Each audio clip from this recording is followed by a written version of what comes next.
মায়া বাবার জন্য আছে, আমার কি মোটেও আমার মা বাবার জন্য মায়া নাই? আমি মাদ্রাসায় লেখাপড়া করলাম, তাও তো মার অবদান, বাবার অবদান। এই আমার মাই আমার বাবার অবদানে আজকে মাওলানা মুফতি মুহাদ্দিস হাফেজ হইলাম, আজকে মা বাবার অবদানে হইলাম।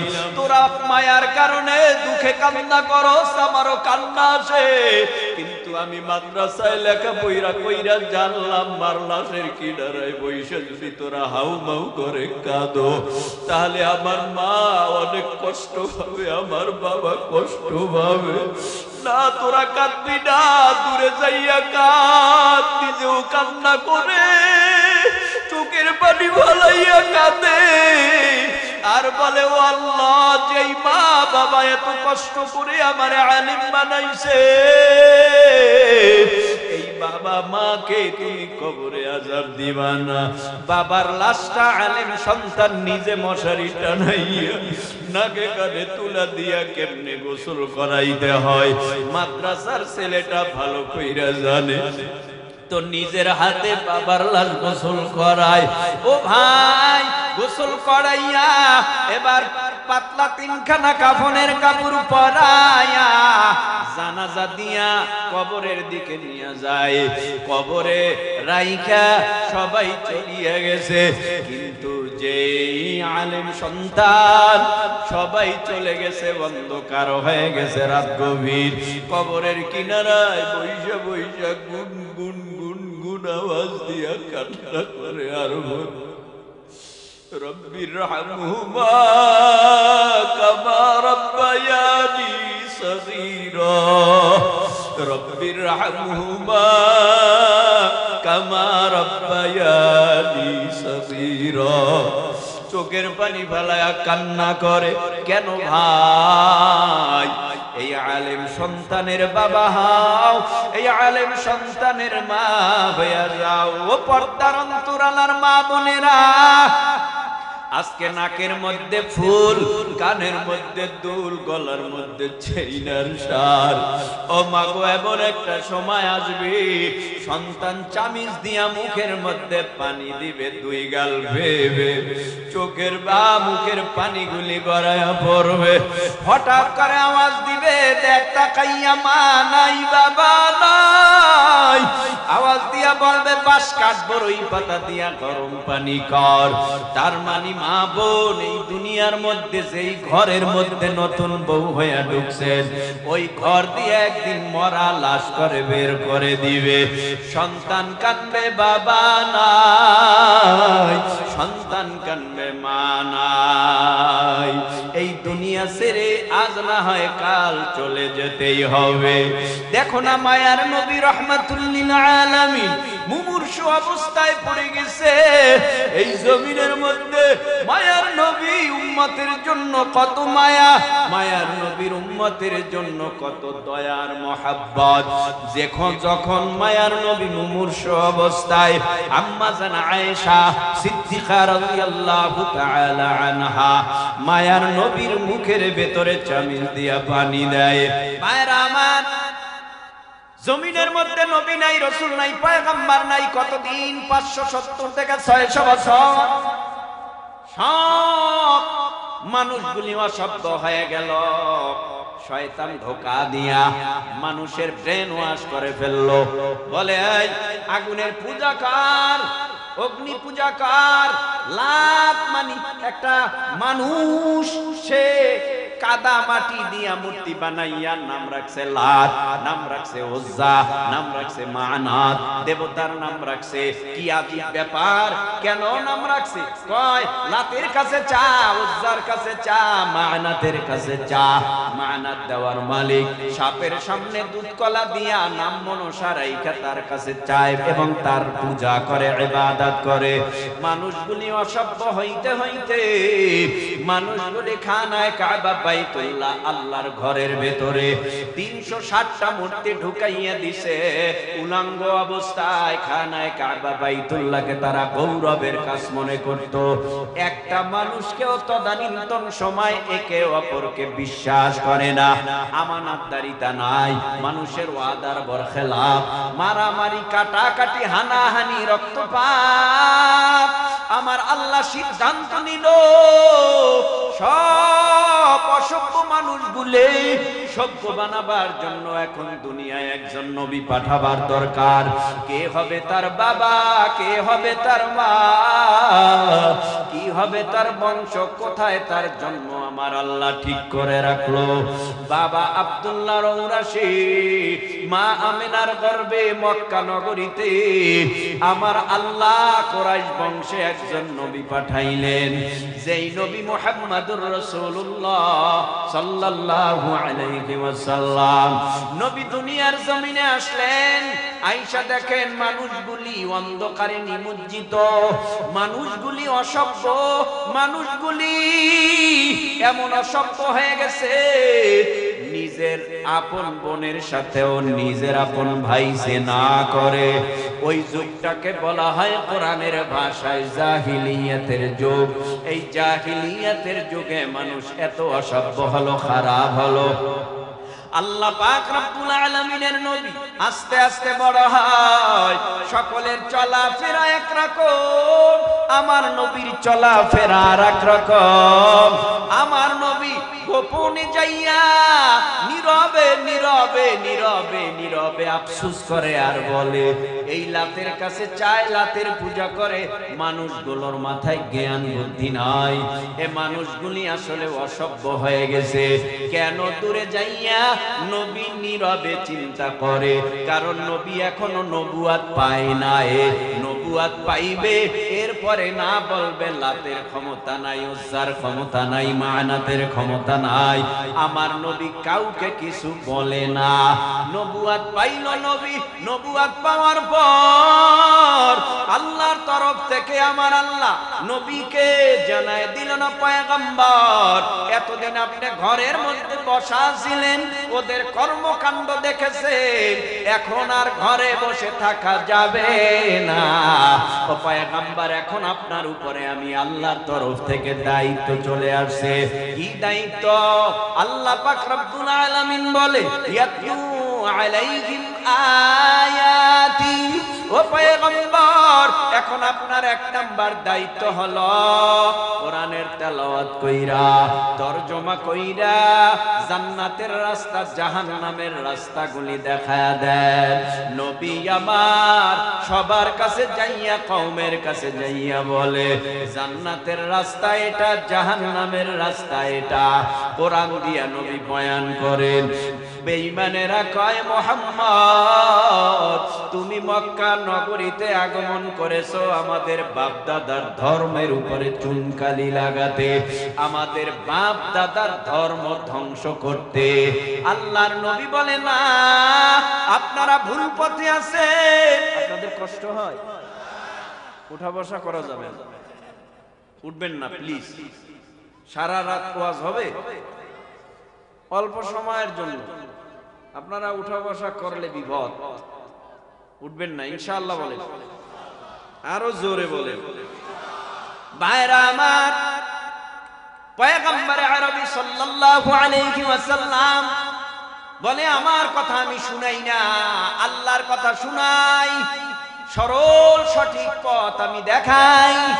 আর এই পথ আমি দেখাই তাও আল্লাহর নির্দেশ। এইভাবে মায়ার নবী প্রথম প্রাথমিক পর্যায়ে 2টা বছর গোপনে গোপনে ইসলামের কথা, কোরআনের কথা বললেন। আমি যে আয়াতে কারিমা তেলাওয়াত করেছি, এখান থেকে আলোচনা না করলে পূর্ণ বয়ান বুঝবেন না। আখিরি জামানার পয়গম্বর এইভাবে করে মক্কায় একদিন 2 দিন না, মায়ার নবী কাটাইলেন 13টা বছর। কত ধাক্কা, কত মাইর, কত রক্ত। নবী তারপরেও ঘরে যাইয়া দিনের দাওয়াত, কালিমার দাওয়াত, ইসলামের দাওয়াত বন্ধ করে ঘুমায় নাই। আবু জাহল এত থ্রেট দিল, তারপরও মায়ার নবী কালেমার গান, ইসলামের গান, কোরআনের গান, হকের গান, তাওহীদের গান বন্ধ করিয়া মায়ার নবী ঘরে যাইয়া ঘুমায় নাই। নবী আমার মার খায়, রক্ত ঝরায়, তারপরেও নবী হকের আওয়াজ দেয়, ইসলামের কথা কয়। হঠাৎ করে এমন ষড়যন্ত্র পাকাইল আবু জাহল, নবীকে মক্কার জমিনে রাখলে তাদের ধর্মই টিকবে না। মুহাম্মদ সাল্লাল্লাহু আলাইহি ওয়াসাল্লামের ধর্মের উপরে মানুষগুলি চলে যাবে। তাহলে আমাদের বাপ দাদার ধর্ম না টিকলে মুহাম্মদ সাল্লাল্লাহু আলাইহি ওয়াসাল্লামকেই মক্কার জমিনে রেখে লাভ কি? আগে আমাদের বাপ দাদার ধর্ম টিকবে, তারপরে মুহাম্মদকে রাখবো। এবার মুহাম্মদ সাল্লাল্লাহু আলাইহি ওয়াসাল্লামকে এত বাধা দিল, বাধা দিয়া রাখতে পারে না। আখির জামানার পয়গম্বরকে এবার মারার জন্য তৈয়ার হয়ে গেল। ঘরের দরওয়াজার কিনারায় নয়, শুধু সারা নবীজির বাড়িটা অবরোধ করে রাখলো। হাতে তলোয়ার, তীরের ধনুক, খঞ্জর নিয়ে দাঁড়ায় রইছে। আজকে মায়ার নবীকে রাখবে না, আজকে মেরে ফেলবে। কিন্তু মারবে কেমনে? রাখে আল্লাহ, মারে কে? মারে আল্লাহ, রাখে কি?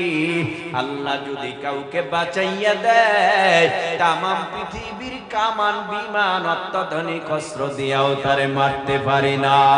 আল্লাহ যদি কাউকে বাঁচাইয়া রাখতে চায়, কেউ মারতে পারে না। আল্লাহ যদি কাউকে মারে, দুনিয়ার কেউ তারে বাঁচাইতে পারে না।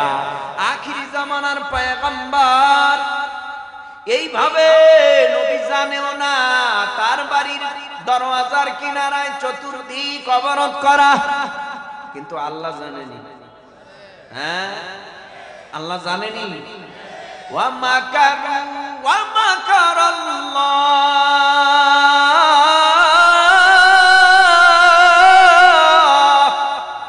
ওয়াল্লাহু খায়রুল মাকিরিন।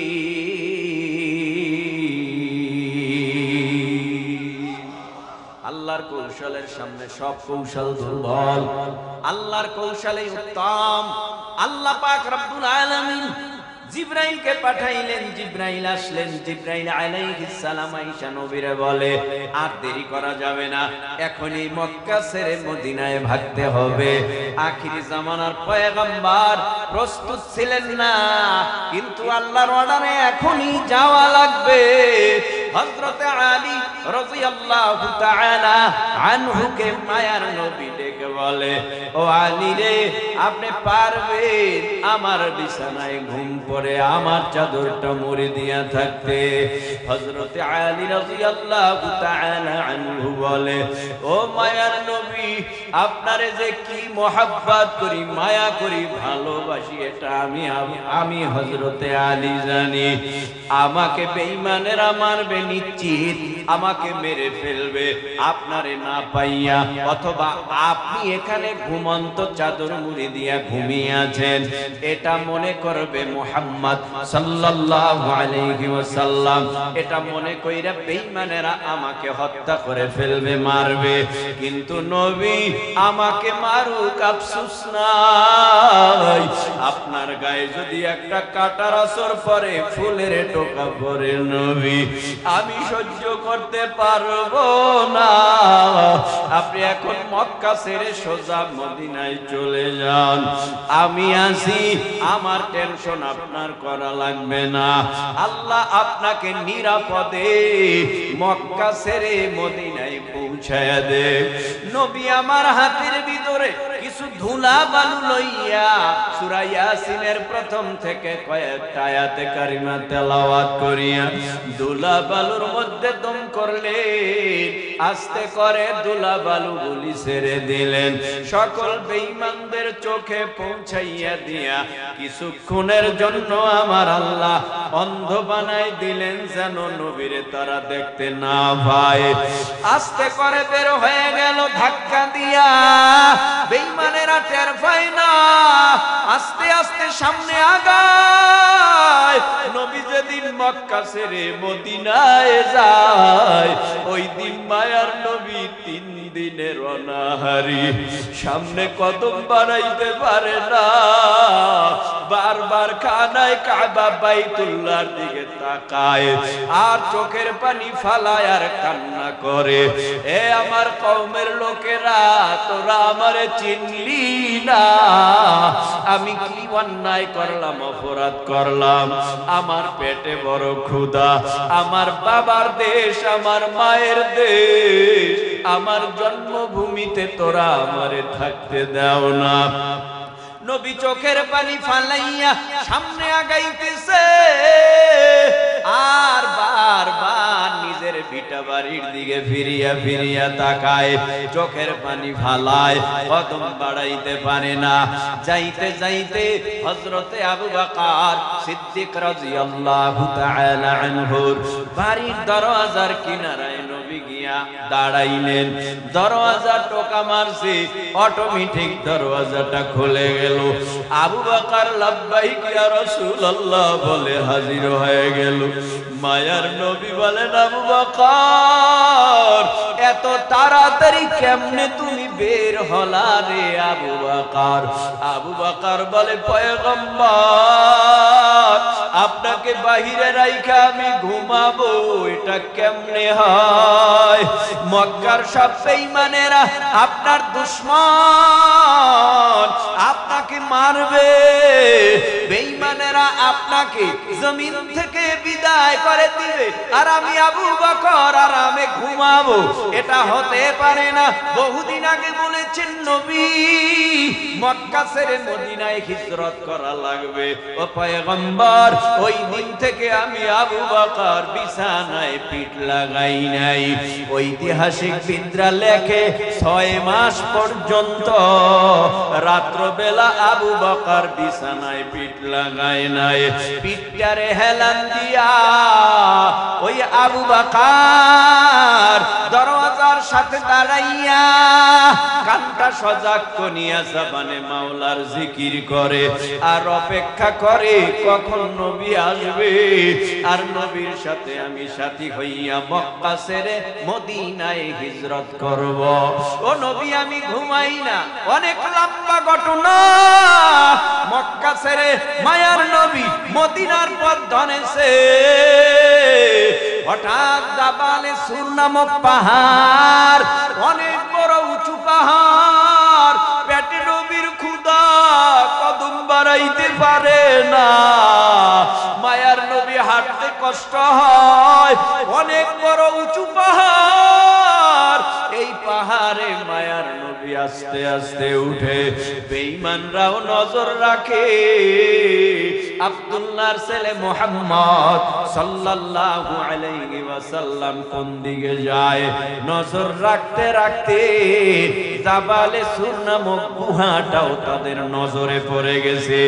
মায়ার নবী জাবালে সুরে ঢুইকা আবু বকরকে কয়, আবু বকর, আমি ক্লান্ত হয়ে গেছি, আমি আর চলতে পারি না, আমার পেটে ক্ষুধা, আমি ক্লান্ত, তুমি পারবা কি তোমার রান মোবারকটা একটু লেসে দাও, আমি আমার মাথাটা রাইখা একটু ঘুমাই।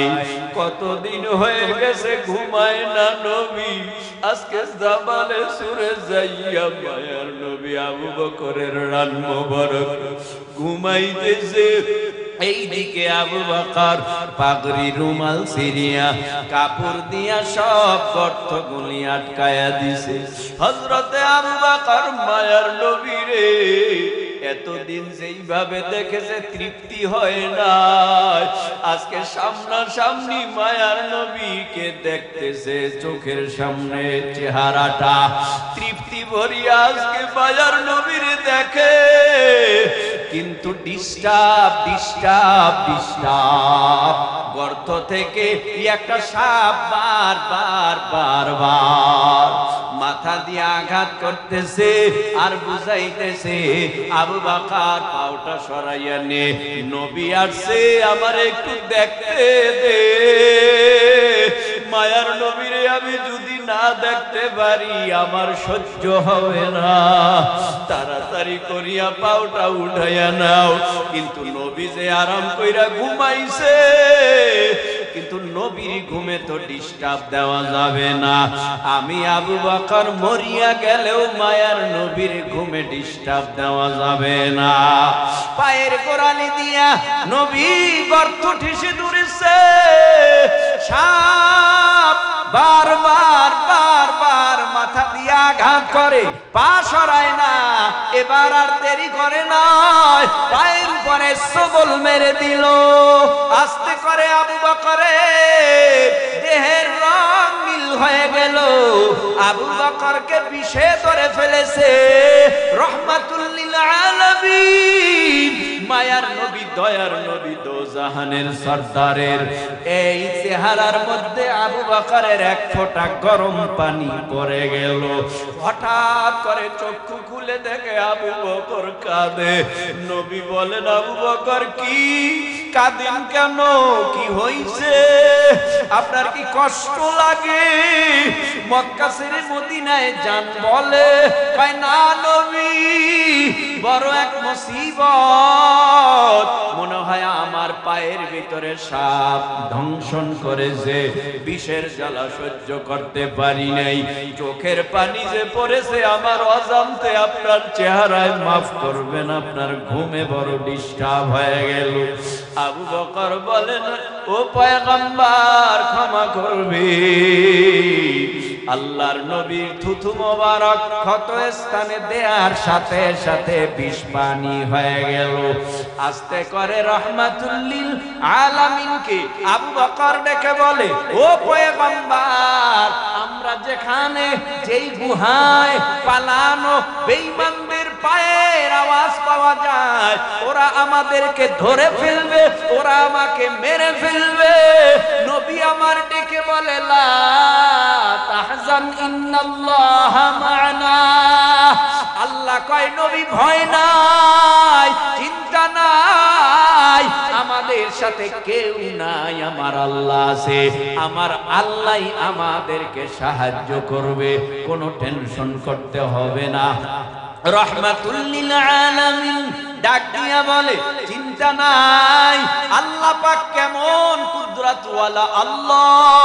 নবী ঢোকার সাথে সাথে বেঈমানরাও তো ওখানে হাজির হয়ে গেল, কিন্তু বেঈমানরা আয়েশা দেখে গুহার মুখে মাকড়সায় জাল বেঁধে দিল, কবুতরে ডিম পারিয়া তা দেয়া আরম্ভ হয়ে গেল। কেউ কেউ বলে, এই মুহাম্মদ সাল্লাল্লাহু আলাইহি ওয়াসাল্লাম এই গুহার ভিতরেই আছে।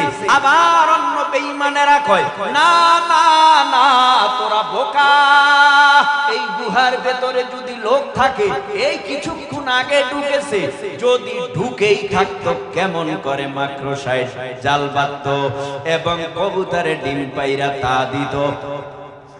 যুক্তি আছে না? যুক্তি আছে, কিন্তু রাখে আল্লাহ, মারে আল্লাহ। লম্বা কথা। এখান থেকে মায়ার নবী মদিনায় যাওয়ার পর এই আবু জাহেল ধরতে পারে না এই নবীরে, আবার চিঠি পাঠায়, আবার হুমকি দেয়, আব্দুল্লাহর ছেলে মুহাম্মদ সাল্লাল্লাহু আলাইহি ওয়াসাল্লাম, মক্কা ছেড়ে তুমি মদিনায় গেছো, ওই মদিনায়ও শান্তি পাবা না। নবী আমার চোখের পানি ফালাইয়া কান্নার আওয়াজ দেয়, ও আল্লাহ, মক্কার থেকে আবার হুমকি আসতেছে, কি করব? আল্লাহ কয়, নবী চিন্তা নাই, আপনার দলে এখন আপনি গণনা করেন কতজন মুসলমান, কয় 313। আল্লাহ কয় এই 313 জন মুসলমানে এখন বড় প্রয়োজন। হাজার বেঈমানের মোকাবেলায় 313 জন মুসলমান বেঈমানদেরকে হটাইয়া আপনাদের গলায় আমি আল্লাহ বিজয়ের মালা পরায় দেব। জোরে কোন সুবহানাল্লাহ। এতদিন নবী মার খাইছে। এ যুব সমাজ, একটা আনুষঙ্গিক কথা বলি, রাগ করবেন না, বুঝাবার জন্য বলি। আমার বাড়ি বরিশাল, আপনাদের বাড়ি ধরুন নাই কেরানীগঞ্জ। একটু উঁচু আওয়াজে জিহ্বা নাড়াইয়া বলো, আমাদের কালেমা আলাদা। আস্তে বলা যাবে না। আমাদের কোরআন আলাদা, আমাদের নবী আলাদা, আমাদের কাবা আলাদা, আমাদের সব এক। তাহলে আমাদের রাজনৈতিক ব্যানার আলাদা, পীরের ব্যানার আলাদা, এক একজন এক এক পীরের মুরিদ, এক একজন এক এক রাজনৈতিক দলের সদস্য। কিন্তু আমগো কালিমা যেহেতু এক, কোরআন যেহেতু এক, আল্লাহ যেহেতু এক, এই ব্যানারে আমাদের সকলের এক হওয়ার দরকার আছে না নাই? বন্ধু তোমার পা কেটে গেলে ব্যথা হয় কেন বুকে? বন্ধু তোমার হাত ভেঙে গেলে জল আসে কেন চোখে? বন্ধু তোমার ভাই মরে গেলে তুমি কাঁদো কোন দুঃখে? বন্ধু তোমার ঘর পুড়ে গেলে ভেঙে পড়ো কোন শোকে? বলবে আমায় পাগল তুমি, বোঝো না সহজ কথা। যে কোনো অঙ্গে আঘাত পেলে যে সারা দেহ করে ব্যথা, শিরায় শিরায় রক্ত দ্বারায় মিশে যায় যন্ত্রণায়। প্রকৃতির সেই শাশ্বত বিধান তুমি কেন বুঝলে না? ও গো বন্ধু আমার, তাহলে এবার আসল কথাটা শোনো। সারা দুনিয়ার মুসলমানের ভেদা ভেদে নাই কোনো, ঠিক কি না? ও গো বন্ধু আমার, তাহলে এবার আসল কথাটা শোনো। সারা দুনিয়ার মুসলমানের ভেদা ভেদে নাই কোনো।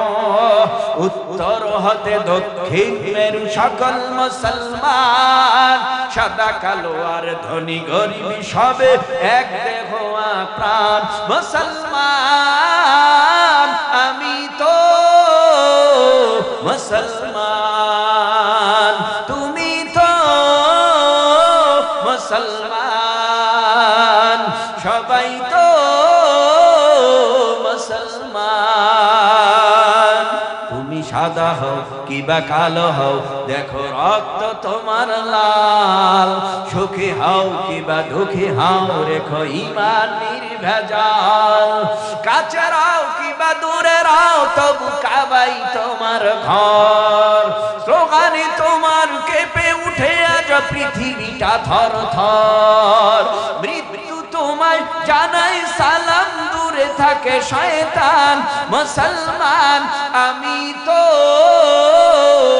মুসলমান, তুমি তো মুসলমান, সবাই তো মুসলমান। খারাপ লাগে? ঘুমাহেনি আপনাকে? আল্লাহু আকবার বলেন। বাঙালি হও কিংবা ইন্ডিয়ান, কিংবা জার্মানি জাপানি, কিংবা চাইনিজ রাশিয়ান, স্প্যানিশ ড্যানিশ ফরাসি, কিংবা ব্রিটিশ আমেরিকান, আরবি আজমি ইরানি তুরানি তুর্কি বা আফগান। মুসলমান আমি তো মুসলমান, তুমি তো মুসলমান, সবাই তো মুসলমান। হতে পারো তুমি প্রাচ্যের কিবা হতে পারো প্রতিচির, হতে পারো তুমি সংসারী কিবা হতে পারো মুসাফির। যদি শুনে থাকো কোথাও কখনো মাজলুমানের ডাক, গৃহ পরিবার প্রেয়সী বন্ধু পরে থাক পরে থাক, ছুটে যাও আগে দুর্বার বেগে জিহাদের ময়দান। মুসলমান আমি তো মুসলমান, তুমি তো মুসলমান, সবাই তো মুসলমান, ঠিক না ভাইরা আমার? কথা সংক্ষেপ, নবী আমার মক্কা ছেড়ে মদিনায় গেছে। ওই মদিনায় আবার হুমকি, নবী আমার 313 জন লইয়া বদরের মাঠে গেছে। আমার আল্লাহ বদরের মাঠে বিজয় দিয়েছে। এখানে একটা আনুষঙ্গিক কথা বলি, যুদ্ধের ময়দানে বেঈমানদের সাথে যত লড়াই হয়েছে, কোন লড়াইয়ের ময়দানে মুসলমান সংখ্যায় বেশি দিয়া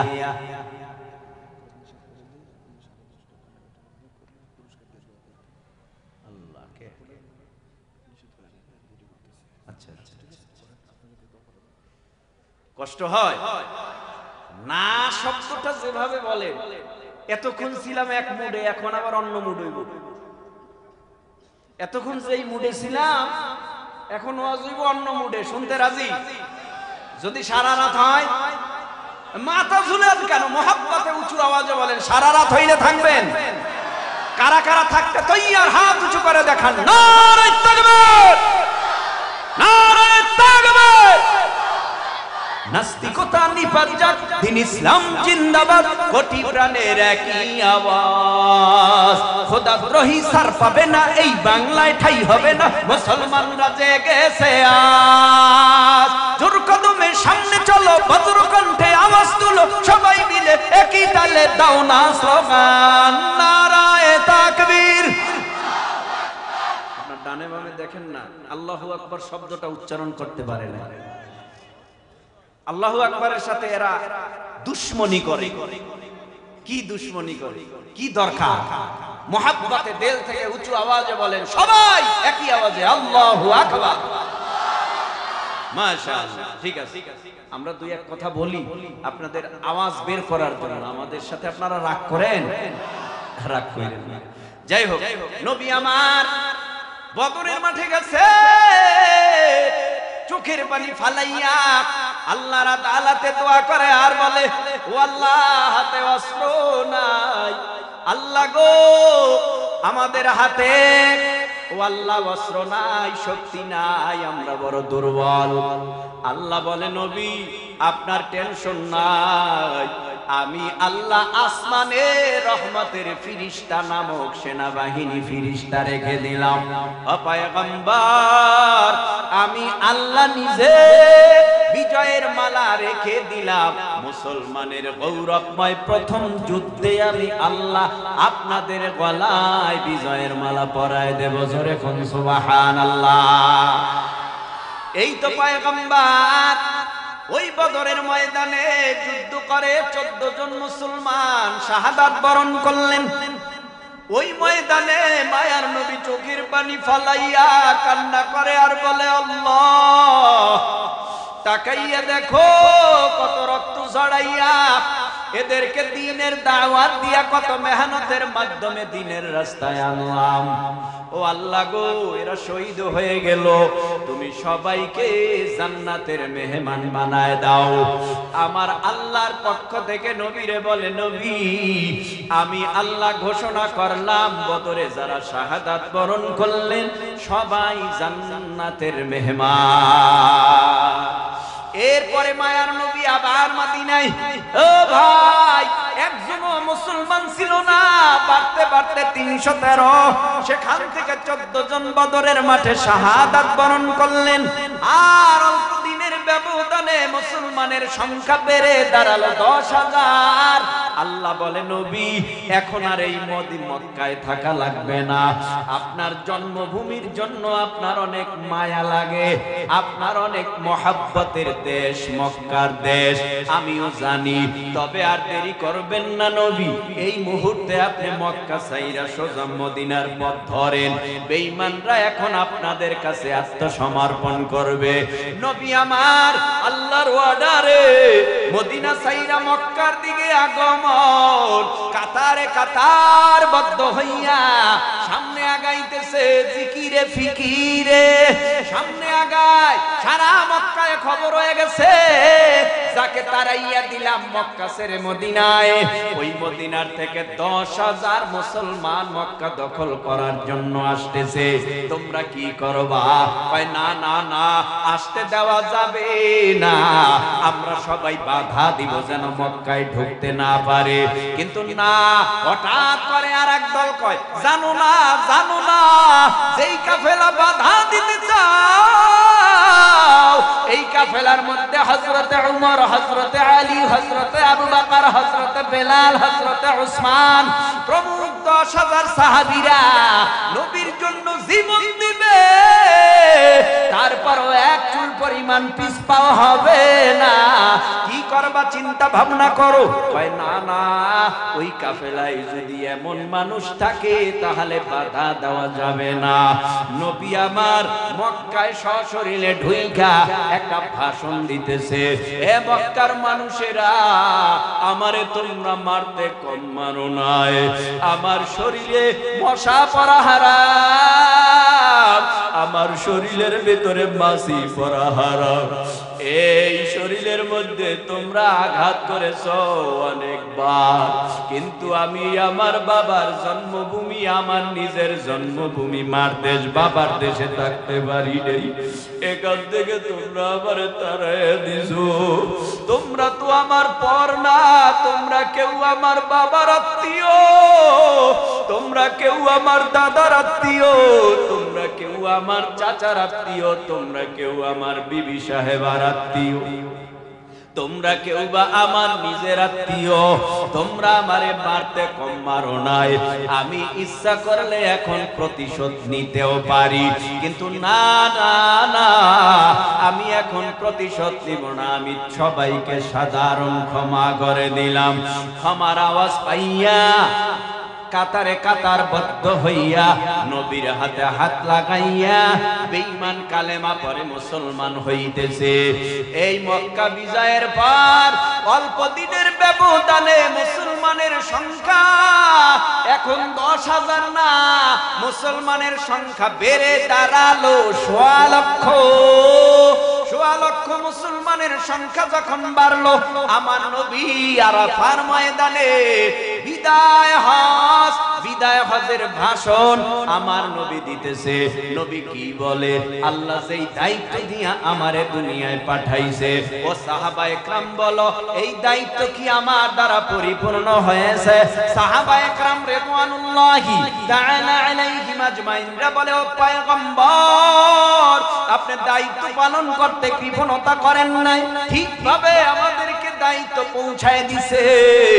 আল্লাহ নবী খুশি হইয়া দোনো হাতের শাহাদাত আঙ্গুল আসমানের দিকে উঠাইয়া বলে, আল্লাহুম্মা শাহাদ, আল্লাহুম্মা শাহাদ, আল্লাহুম্মা শাহাদ।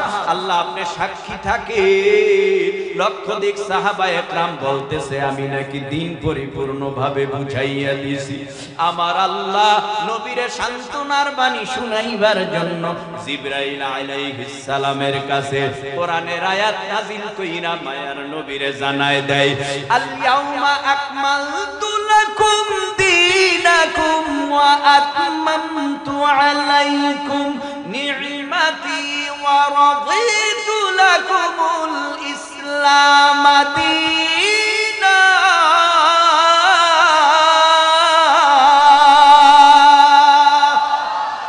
আল্লাহ পাক বলে, ও পয়গম্বর, আজকের আরাফার ময়দানের তারিখে আমি আল্লাহ দিন পরিপূর্ণ ঘোষণা করলাম, আমি আল্লাহ নিয়ামত পরিপূর্ণ করলাম, আমি আল্লাহ নিজে রাজি ও খুশি হয়ে গেলাম।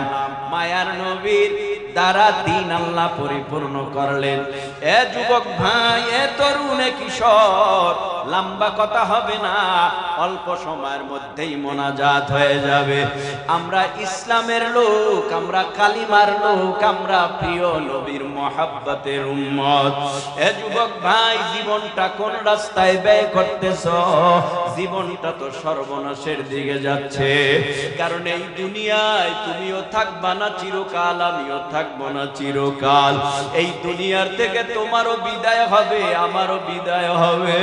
এই জমিনের মধ্যে দেখো না, বাবাই কই গেল, মা কোথায় গেল, দাদা দাদু নানা নানু কোথায় গেল? আমিও যাব, আমিও থাকবো না, তুমিও থাকবা না। কিন্তু তোমার বাবার জানাজা কে পড়াইছে?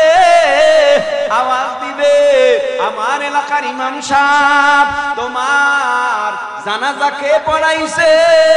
মাদ্রাসার হুজুর। কেন ভাই, তুমি কি এমন একটা পণ করতে পারো না, প্রতিজ্ঞা করতে পারো না?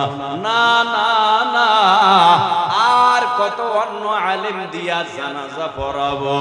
এখন থেকে আমি ওয়াদাবদ্ধ, আমার জানাজাটা আমার ছেলে যেন পড়াইতে পারে, এমন একটা ছেলে আমি ঘরে তৈরি করে ফেলবো। জানো কি ভাই, যার ছেলে একটা কোরআনের হাফেজ, যার ছেলে মাওলানা মুফতি, মুহাদ্দিস, মুফাসসির, মুহাক্কিক, বড় আলেম, তার বাবা যখন অসুস্থ হয়, তারা দৌড়াইয়া বাবার মাথার কিনারায় যাইয়া চোখের পানি ফালাইয়া কান্না করে আর তেলাওয়াত করে, আল্লাহ গো, যেই মা আমারে মানুষ বানাইতে, মাদ্রাসায় পড়াইতে, যেই বাবা এত খাটনি করেছে, তিন বেলা খায় না, এক বেলার খানার টাকা জমা রাইখা আমারে মাদ্রাসায় টাকা দিয়া আমার মা অনেক কষ্ট মেহনত করিয়া আলেম বানাইছে, আজকে আমার মা অসুস্থ, আমার বাবা অসুস্থ, চোখের পানি ফালায়া কান্দে আর বলে, আল্লাহ, মাকে যখন মৃত্যু দিবা, ইমানের সাথে তুমি মৃত্যু দিবা, বেঈমান বানাইয়া আমার মাকে তুমি কবরে নিবা না। এই বলে কান্না করে। এখানেই সমাপ্ত না, মা মরার আগ পর্যন্ত, বাবা মৃত্যু হওয়ার আগ পর্যন্ত সন্তান পাশে বসে বসে কোরআনের তেলাওয়াত। শয়তান ধোঁকা দিয়া ঈমান হারাইতে পারে না।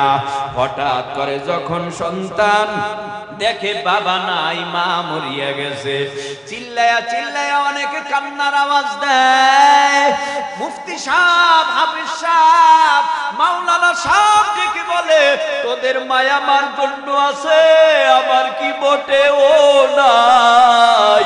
তোদের মায়া বাবার জন্য আছে, আমার কি মোটেও আমার মা বাবার জন্য মায়া নাই? আমি মাদ্রাসায় লেখাপড়া করলাম, তাও তো মার অবদান, বাবার অবদান। এই আমার মাই আমার বাবার অবদানে আজকে মাওলানা, মুফতি, মুহাদ্দিস, হাফেজ হইলাম, আজকে মা বাবার অবদানে হইলাম। তোরা মায়ার কারণে দুঃখে কান্না করস, আমারও কান্না আসে, কিন্তু আমি মাদ্রাসায় লেখাপড়া কইরা জানলাম, মারলাসের কিনারায় বইসা যদি তোরা হাউ মাউ করে কাঁদো, তাহলে আমার মা অনেক কষ্ট পাবে, আমার বাবা কষ্ট পাবে না। তোরা কাঁদবি না, দূরে যাইয়া কাঁদ, নিজেও কান্না করে চোখের পানি ভালাইয়া কাঁদে আর বলে, ও আল্লাহ, যেই মা বাবা এত কষ্ট করে আমার আলিম বানাইছে, এই বাবা মাকে তুমি কবরে আযাব দিবা না। বাবার লাশটা আলেম সন্তান নিজে মশারি টানাইয়া নাকে কানে তুলা দিয়া কেমনে গোসল করাইতে হয়, মাদ্রাসার ছেলেটা ভালো কইরা জানে, তো নিজের হাতে বাবার লাশ গোসল করায়।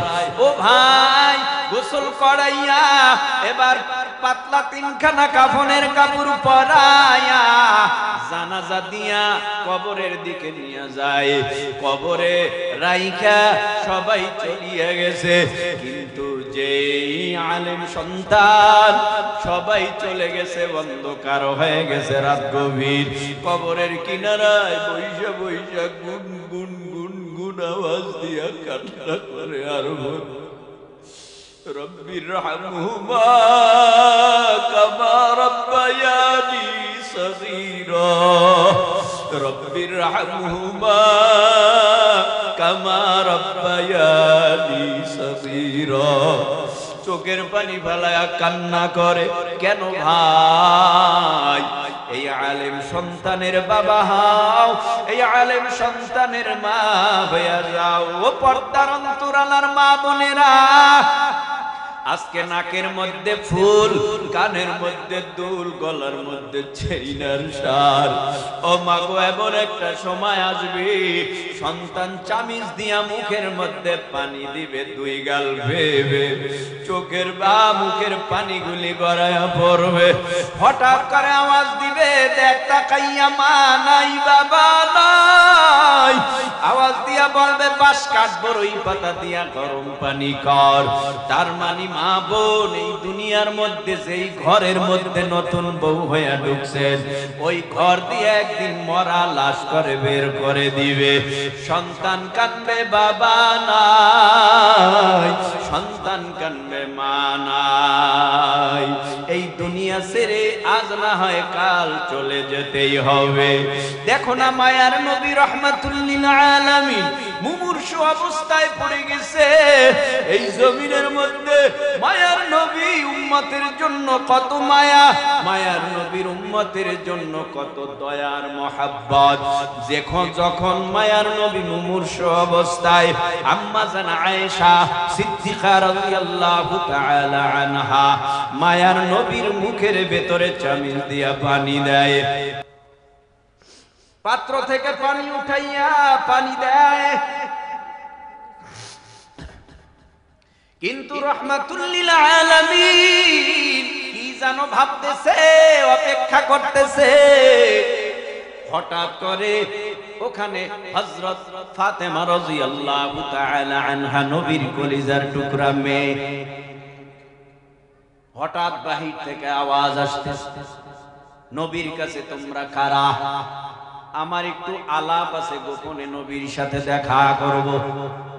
না না না, কেউ সাড়া দেয় না। কিন্তু এমন জোরে আওয়াজ দিছে আজরাইল, সাথে সাথে কামরা পর্যন্ত কেঁপে উঠল।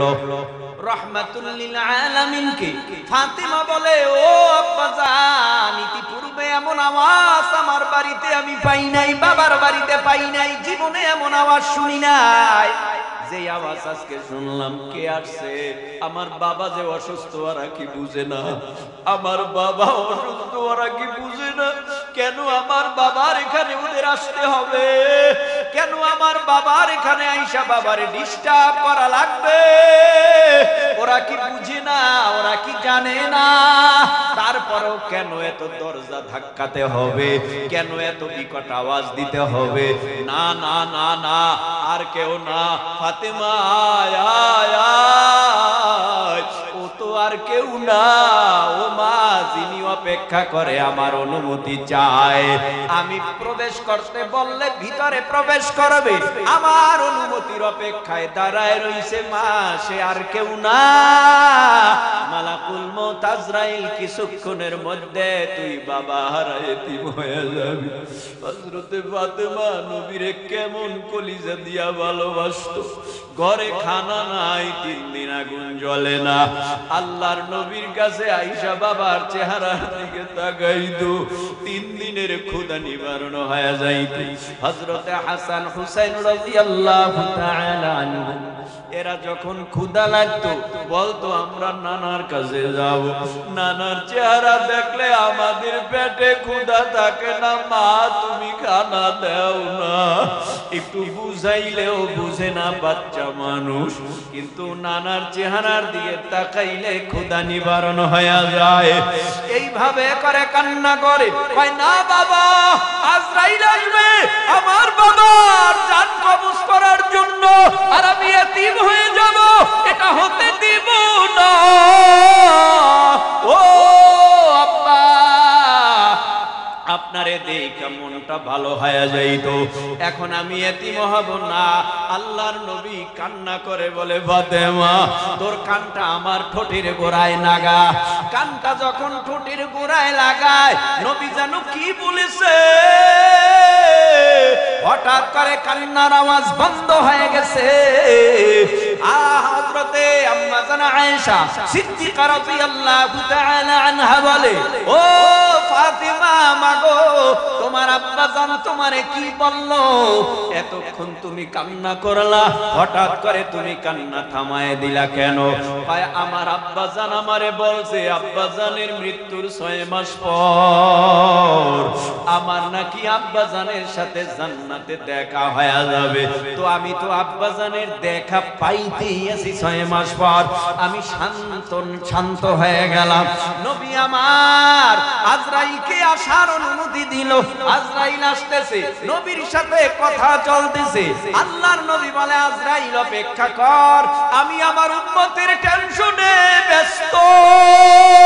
হঠাৎ আজরাইল আলাইহিস সালাম অপেক্ষায়, জিবরাইল আলাইহিস সালাম আসছে। জিবরাইলকে নবী বলেন, এত দেরি কেন? ও নবী, আপনারে নাম করে নিয়ে যাবো। সমস্ত আসমানের দরওয়াজাগুলি ফেরেশতারা, ওদেরকে নেতৃত্ব দিয়া আমি সুন্দর করে সাজাইলাম। জান্নাতের দরওয়াজাগুলি পরিপাটি করলাম।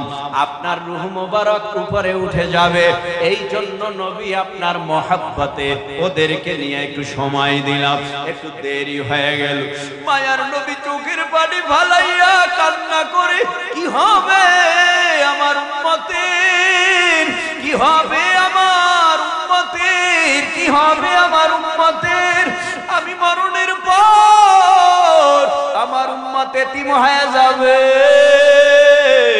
আমার এই এতিম উম্মতের জিম্মাদারি আমার আল্লাহ কি নিবে? গিয়া আল্লাহর কাছে বলো। সোজা আল্লাহর কাছে পাখা চাপ দিয়া গেল। সেকেন্ডের ভেতরে আবার আসলো। আয়েশা বলল, ও পয়গম্বর, আপনার উম্মত যদি গুনাহ মরণের 1 বছর আগে তওবা করে, কালেমা পড়ে মরতে পারে, আমার আল্লাহ তার জীবনের সব গুনাহ মাফ করে দিবে। এই আওয়াজ পাইয়া নবী তো খুশি হওয়ার কথা, কিন্তু নবী খুশি হয় নাই। কষ্ট হয় আপনাদের? হ্যাঁ, নবী খুশি হয় নাই। নবী আমার বলে, কেমনে আমার উম্মত বুঝবে বা জানবে 1 বছর আগে পরে মরণ হবে? আমার উম্মত তো জানবে না, কারণ রাত্রে হবে না দিনে হবে, 1 বছর আগে হবে না 1 বছর পরে হবে, 1 সেকেন্ড আগে হবে নাকি 1 সেকেন্ড পরে হবে, আমার উম্মত জানবে না। আমি খুশি না। আল্লাহ কি জিম্মাদারি নিবে বলো?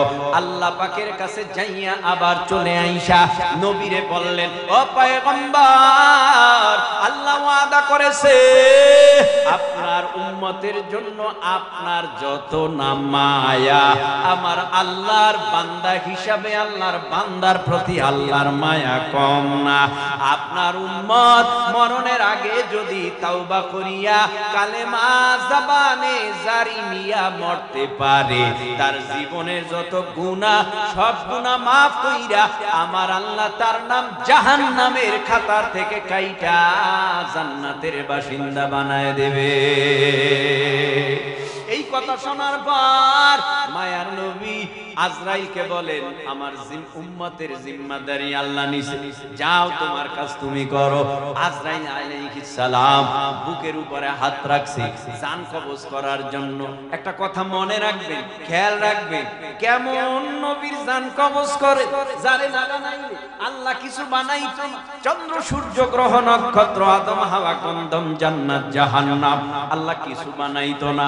তার জান কবজ করবে আমার আল্লাহর নবীর জান কবজ করবে আজরাইল। কত আসানে করবে, কত আসানে করবে, কত আসানে করবে, কত আসানে করবে, হিসাব নাই।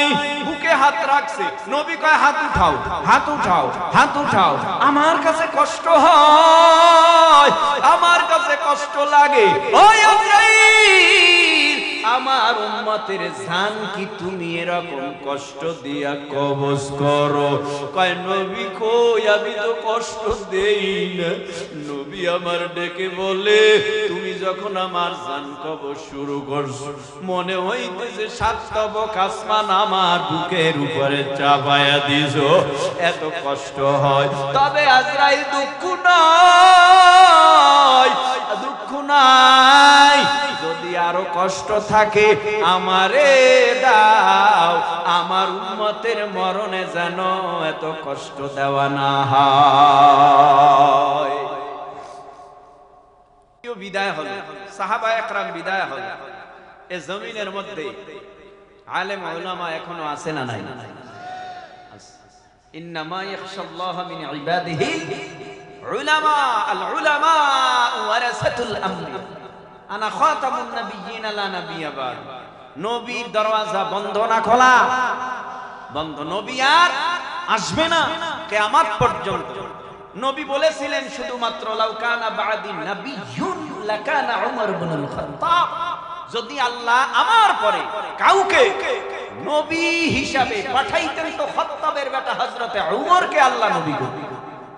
কিন্তু জমিনে যেহেতু নবী নাই, নবী আসবে না, আমার নবী শেষ।